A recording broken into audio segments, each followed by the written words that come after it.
प्यारे बच्चों नमस्कार। क्लास 10th एनसीईआरटी साइंस के इस वीडियो में आपका स्वागत है।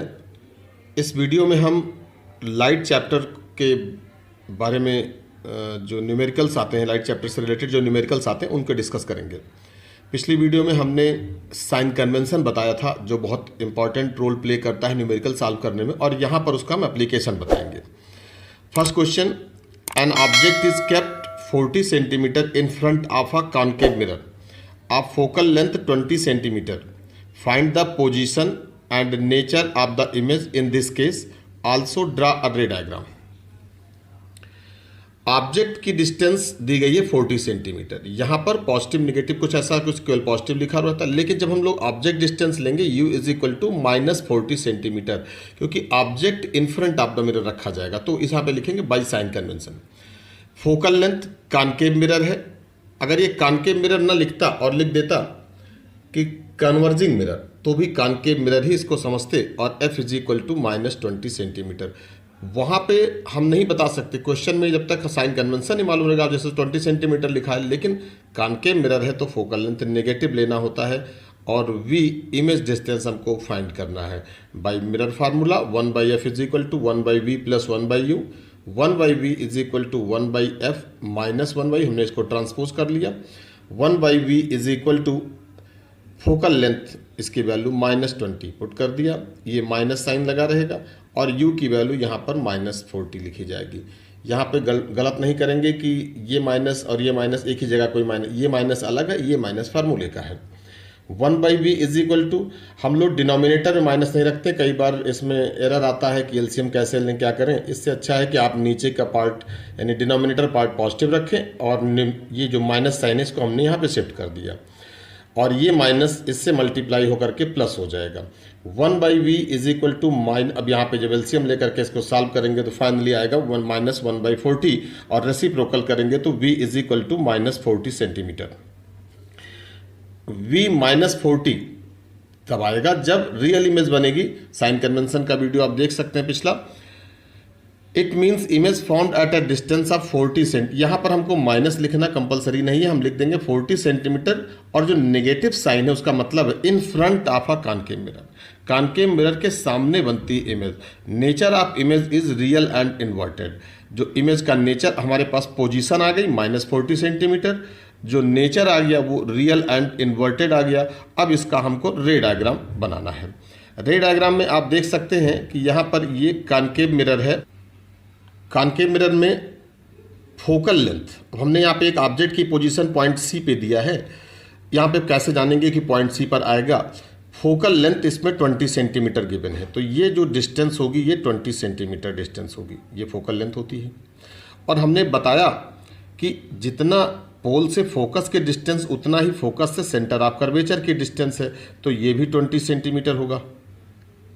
तो ओवरऑल ये पूरी डिस्टेंस पोल से सेंटर ऑफ कर्वेचर तक -40 सेंटीमीटर आया। अब इस क्वेश्चन में जो कहा गया था object is kept at 40 centimetre, तो ऑब्जेक्ट 40 सेंटीमीटर पर रखा गया है। इसका मतलब कि ऑब्जेक्ट को हम ला करके सेंटर ऑफ कर्वेचर पर रखेंगे। कंडीशन लर्न है तो ठीक है। When object placed at centre of curvature, its image formed at centre of curvature, nature of image is real and inverted, size of image is same size that of object. अगर ये मालूम है तो ठीक, नहीं तो रूल्स आना चाहिए कि कैसे इसको हम ट्रेस करते हैं। तो यहाँ से हम एक सिंगल रे दिखाते हैं पैरेलल टू प्रिंसिपल एक्सिस, इसको आप स्केल से ड्रा कर लेंगे। आफ्टर रिफ्लेक्शन ये जो रेज है ये फोकस की तरफ आएगी। ये रूल्स के according when light is coming from infinity, after reflection it will pass through focus. और फिर एक और रे हम यहाँ पे दिखाते हैं, ये फोकस से पास हो रही है,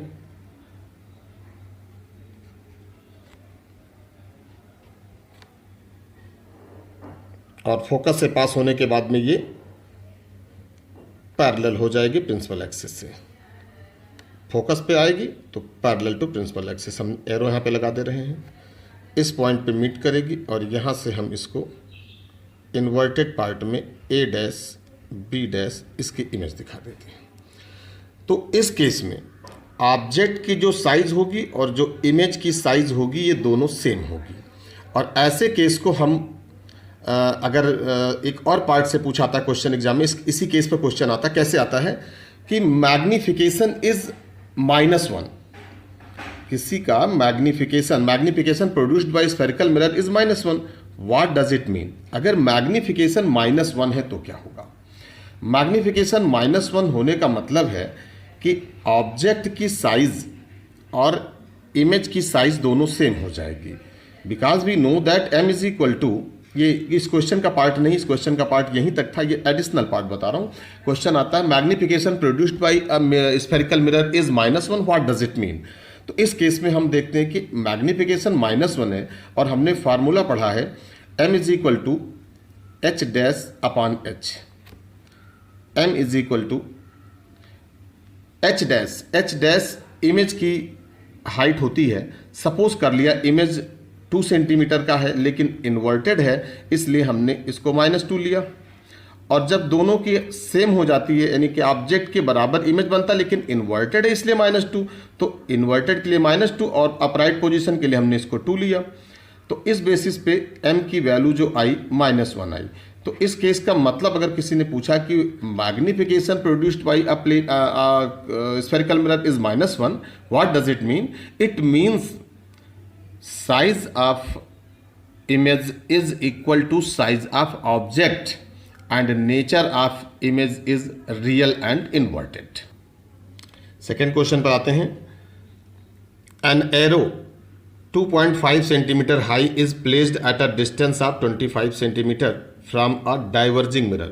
Diverging mirror and converging mirror. Diverging mirror होता है convex mirror, याद रखेंगे आप। Focal length 20 centimetre, find the nature, position and size of the image found. ऐसे क्वेश्चन 3 मार्क्स में पूछे जाते हैं। Nature, position and size, 1 mark for each part. तो नेचर, पोजीशन, साइज बहुत सिंपल है ये।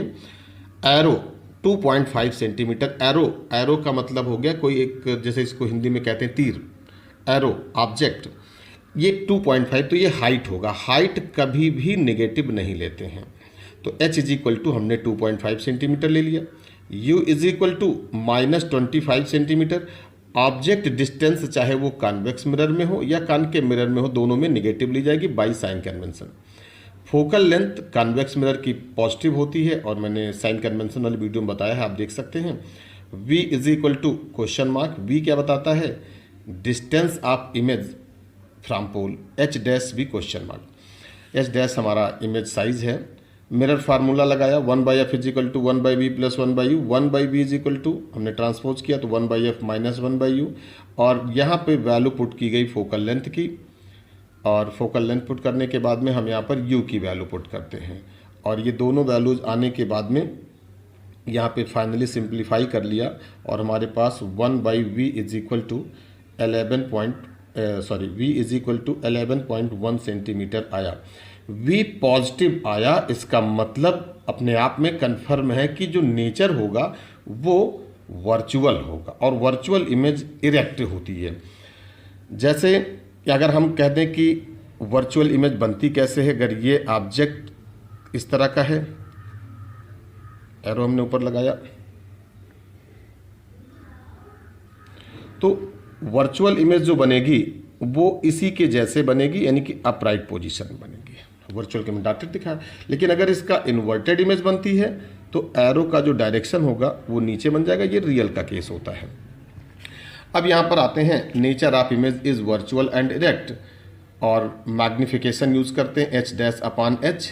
मैग्निफिकेशन के 2 फार्मूले होते हैं हमारे पास, h डैश अपॉन h, और दूसरा एक होता है कि -v/u। ये डिस्टेंस के बीच का रेशियो, यानी इमेज डिस्टेंस और ऑब्जेक्ट डिस्टेंस के बीच का रेशियो, और ये अब इमेज साइज और ऑब्जेक्ट साइज के बीच का रेशियो है। इन दोनों को मर्ज करके ये फार्मूला मिला। h डैश इक्वल टू जब निकालेंगे तो ये -v/u इंटू h, हमको माइनस साइन लिखा हुआ है। v की वैल्यू अलग पुट की गई है और u की वैल्यू भी पुट की गई, माइनस से माइनस कैंसिल कर दिया गया, और इसको फाइनली सॉल्व करके हमने देखा कि h dash is equal to 1.11 centimetre आ गया।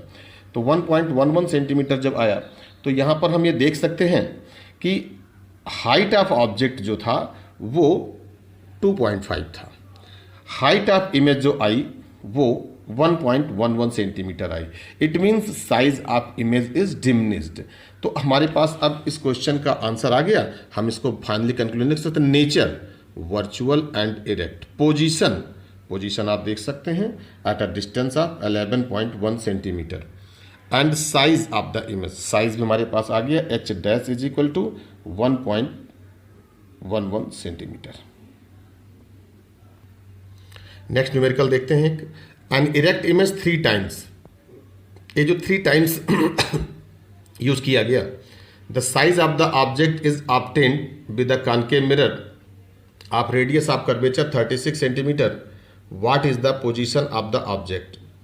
तो इरेक्ट इमेज की बात की गई है। इरेक्ट इमेज मतलब वर्चुअल। तो वर्चुअल केस में जो ये 3 टाइम्स आ रहा है या 2 टाइम्स आ रहा है, तो ये जो 3 लिखा जाएगा ये m इज इक्वल टू 3 लिखा जाएगा। लेकिन अगर ये रियल या इन्वर्टेड इमेज लिखा होता तो इसको हम -3 लिखते। तो m इज इक्वल टू 3, ये बात हमेशा याद रखेंगे कि अगर 3 टाइम्स 2 टाइम्स ये मैग्नीफिकेशन गिवन होता है। मैग्नीफिकेशन अगर ऑब्जेक्ट रियल है तो उसके लिए नेगेटिव लेते हैं, और वर्चुअल एंड डायरेक्ट है तो उसके लिए पॉजिटिव। तो हमने यहाँ पे m की value m is equal to 3 लिया, और मैग्नीफिकेशन की कोई यूनिट नहीं होती है इसलिए हमने केवल 3 लिखा, बगल में कुछ यूनिट नहीं लिखी गई। And r is equal to radius of curvature is given that is 36 centimetre. तो जब रेडियस ऑफ कर्वेचर और फोकल लेंथ के बीच में रिलेशन यूज किया f is equal to r/2, तो इज इक्वल टू 36/2, तो ये 18 सेंटीमीटर है। लेकिन साइन कन्वेंशन जब यूज कर देंगे तो f की वैल्यू -18 सेंटीमीटर आई। अब साइन कन्वेंशन क्यों यूज किया -18, क्योंकि यहाँ पर कॉनकेव मिरर दिया गया। कॉन्वेक्स मिरर होता तो पॉजिटिव ही रखते इसको। u is equal to question mark. अब हम अगर मिरर फार्मूला लगाते हैं तो इसके लिए हमको चाहिए v, तो v भी हमारे पास नहीं है।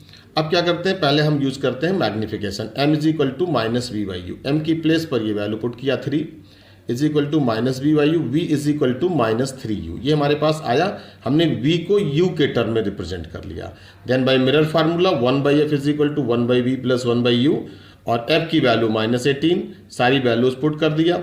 हाँ, एक बात हमेशा ध्यान रखेंगे, जो माइनस पार्ट है ये हम उसको न्यूमरेटर में कर लेंगे, कैलकुलेशन इजी हो जाएगा। और इसका एलसीएम लिया और फाइनली इसको सॉल्व किया तो u की वैल्यू हमारे पास -12 सेंटीमीटर आई। अगर आपने प्रॉपर साइन कन्वेंशन का यूज़ किया है तो u नेगेटिव ही आएगा। अगर फोकल लेंथ निकालना होगा, किसी केस में बताएंगे आगे न्यूमेरिकल में, तो उसमें भी अगर कॉनकेव मिरर का है तो नेगेटिव में आएगा आंसर, और अगर कॉन्वेक्स का है तो पॉजिटिव में आएगा। लेकिन जब लिखना होता है तो हम लोग डायरेक्टली माइनस साइन हटा करके object is placed at a distance of 12 centimetre, और ये जो अगला सेंटेंस लिखा ये माइनस साइन के लिए लिखा गया, इन front of the mirror. Next numerical, 4 number numerical.